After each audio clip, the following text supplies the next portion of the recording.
Sepulang kerja dari kantor, seorang suami ingin memberi kejutan kepada istrinya yang ada di rumah. Dia berbohong akan pulang larut malam karena ada lemburan dari kantor. Saat dia tiba di rumahnya dan masuk ke kamar tidurnya, dia terkejut melihat dua pasang kaki, lelaki dan perempuan sedang tidur lelap di bawah selimut tempat tidurnya. Karena amarah yang sudah tak tertahan lagi, diam-diam dia mengambil sebuah tongkat kayu dan memukul-mukul pasangan tersebut yang diduga istri dan selingkuhannya yang sedang terlelap. Setelah merasa puas dan yakin kedua sejoli itu pingsan, dia pergi ke dapur untuk mengambil minum dan menenangkan diri.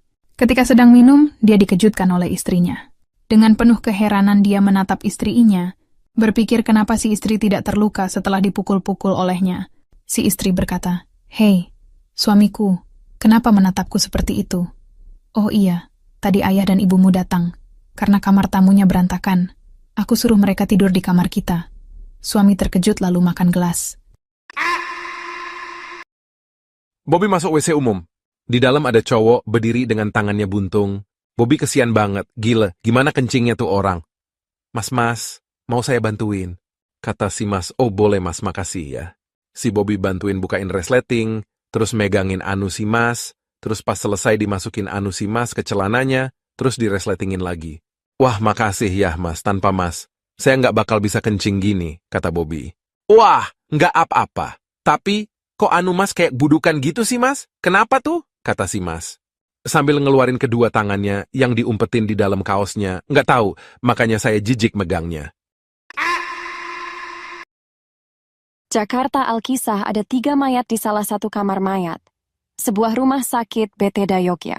Ketiganya dari daerah yang berbeda. Yang satu dari Semarang, satunya Yogya, dan yang satu lagi dari Tegal.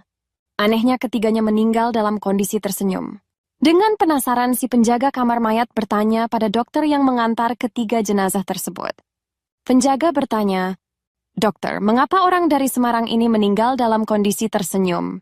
Dokter menjawab, "Oh, dia kena serangan jantung ketika sedang main sama wanita malam." Penjaga kembali bertanya, "Lalu kenapa dengan orang dari Yogyakarta?"